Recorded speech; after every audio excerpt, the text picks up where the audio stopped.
Hello friends.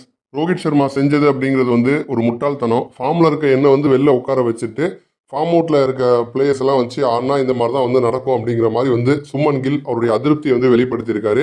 4வது test மேட்ச்சில் India ஓரளவுக்கு பார்த்தீங்க அப்படின்னா இப்போ வந்து அந்த ஃபாலோ ஆன் கூட தான் வந்து போராடிட்டு இருக்காங்க. இப்போ வந்து 3வது டெஸ்ட் மேட்சும் வந்து இதே மாதிரி போணுச்சு.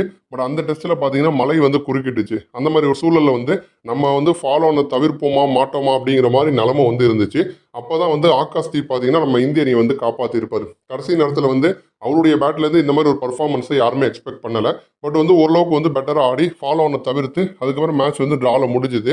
அப்போ வந்து நம்ம வந்து ஜெயிக்கிறத தாண்டி இப்போலாம் எப்படி இருக்குது போட்டி அப்படின்னா நம்ம ஃபாலோ ஆனை தவிர்ப்போமா மாட்டோமா, படுதோல்வி அடைவோமா, ட்ரா பண்ணுவோமா, இப்படி தான் போட்டி வந்து இருக்கு. ஜெயிக்கிற பக்கம் நம்ம வந்து இப்போதைக்கு வந்து போகிறதே கிடையாது. இப்போ இந்த 4வது டெஸ்ட் மேட்ச்லையுமே பார்த்தீங்கன்னா ஃபர்ஸ்ட் இன்னிங்ஸில் ஆஸ்திரேலியா பயங்கர ஸ்ட்ராங்காக வந்து ஆடிட்டாங்க. 474 ரன்கள் வந்து சேர்த்துட்டாங்க. ஸ்டீவன் ஸ்மித் வந்து செஞ்சுரி, ஒரு 3 பிளேயர்ஸ் வந்து ஹாஃப் செஞ்சுரி. கேப்டன் கம்மின்ஸ் பார்த்தீங்கன்னா 49 ரன்கள் சேர்த்திருப்பாரு. பேட்டிங்லையும் வந்து அசத்துறாரு, பவுலிங்லையும் வந்து அசத்துறாரு. ஆஸ்திரேலியா அணியில் எல்லாருமே வந்து கான்ட்ரிபியூட் வந்து பண்ணுறாங்க. பட் இந்திய அணியில் ஒரு போட்டிக்கும் பிளேயிங் 11 வந்து மாறுது, பேட்டிங் ஆர்டர் வந்து மாறுது. ரோஹித் சர்மா வந்து முதல் டெஸ்ட்டில் ஆடலை, 2வது டெஸ்ட்டு 3வது டெஸ்ட்டில் 6வது இடத்துல வந்து களம் இறங்கினார். கேஎல் ராகுலும் ஜெய்ஸ்வாலும் மட்டும் வந்து ஓப்பன் பண்ணாங்க. பட் ஓப்பனிங்கில் அவங்களால முடிஞ்சதை பண்ணுறாங்க. அந்த மிடில் ஆர்டர் தான் வந்து சொதப்புது. அந்த மிடில் ஆர்டரில் வந்து இப்போ பெரிய ஒரு ட்ராபேக் என்னென்னா ரிஷப் பண்ட் வந்து அவருடைய யூஸ்வலான பர்ஃபார்மன்ஸை கொடுக்க மாட்டார். இப்போ அந்த 4வது டெஸ்ட்டு ஃபர்ஸ்ட் இன்னிங்ஸில் கூட பண்ட்டு பார்த்தீங்க அப்படின்னா பெருசாக ஒரு ஹாஃப் செஞ்சுரிலாம் வந்து போடலை. ஜஸ்ட்டு வந்து ஒரு 28 ரன் மட்டும் தான் அடித்தார். பண்டோட ஸ்டைலே என்ன அப்படின்னா பண்ட்டை வந்து ஏன் டெஸ்ட்டில் மெயினாக வச்சுருக்காங்கன்னா ஒரு இக்கட்டான கட்டத்தில் வந்து ஒரு ஹாஃப் செஞ்சுரி போட்டு ஒரு 70 80 இந்த மாதிரி ரன்கள் சேர்த்து இந்திய அணியை காப்பாற்றுவார். பட் இப்போ வந்து கொஞ்சம் அவருடைய பர்ஃபார்மன்ஸ் வந்து கம்மியாக தான் இருக்குது. அதே மாதிரி அந்த மிடில் ஆர்டரில் விராட் கோலி, ரோஹித் சர்மாலாம் வந்து செஞ்சுரி போட மாட்டாங்க. ஒன்று அடித்தா கோலி செஞ்சுரி தான், இல்லைனா வந்து ஒற்றை இலக்கம், இல்லைனா சொற்ப ரன்கள், இப்படி தான் வந்து ஆட்டம் இழந்துட்டு இருக்காரு. இந்த முக்கியமான கேம்லையுமே 36 ரன் மட்டும்தான் விராட் கோலி வந்து அடித்தார்.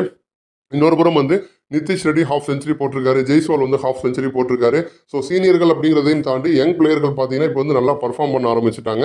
அந்த வகையில் வந்து இந்த 4வது டெஸ்ட் மேட்சில் திரும்ப பேட்டிங் ஆர்டரை மாற்றி ரோஹித் சர்மா 3வது இடத்துல களமிறங்கினார். அந்த 3வது இடம் அப்படிங்கிறது கில்லோட இடம். அப்போ ரோஹித் வந்து என்ன பண்ணார்னா நல்ல ஃபார்மில் இருக்க கில்லை வந்து தூக்குனார். அதனால கில்லு வந்து இப்போ ஓப்பனாகவே வந்து அதிருப்தியை வந்து வெளிப்படுத்தியிருக்காரு. இந்த 4வது டெஸ்ட் போட்டியில் நம்ம வந்து தோற்க போகிறது வந்து நிச்சயம் வந்து உறுதி. ஏன்னா வந்து ரோஹித் சர்மா வந்து என்ன பண்ணுறாரு அப்படிங்கிறது அவருக்கே வந்து புரியலை. திடீர்னு 6வது இடத்துல ஆடுறாரு, ஓப்பனிங் ஆடுறாரு, அதுக்கப்புறம் பார்த்தீங்கன்னா 3வது இடத்துல வந்து ஆடுறாரு. ஸோ இந்த மாதிரி வந்து தொடர்ந்து வந்து கேம் வந்து மாற்றிக்கிட்டே தான் வந்து இருக்காரு. ஸோ இப்போ இந்த போட்டியில் கூட பார்த்தீங்க அப்படின்னா திரும்ப வந்து ஓப்பனிங் வந்து ரோஹித் வந்து ஆடிட்டு கேஎல் ராகுல் வந்து 3வது இடத்துல வந்து ஆட வச்சிருப்பாங்க. அதாவது கில்லுக்கு பதிலாக வந்து ரோஹித் உள்ளே இருக்கிற மாதிரி. ஆக்சுவலாக யார் வெளில அனுப்பணும் அப்படின்னா ரோஹித் சர்மா தான் வெளில அனுப்பணும். ஆனால் அவர் வந்து கேப்டன் அப்படிங்கிறதுனால அவர் வெளில அனுப்ப முடியலை.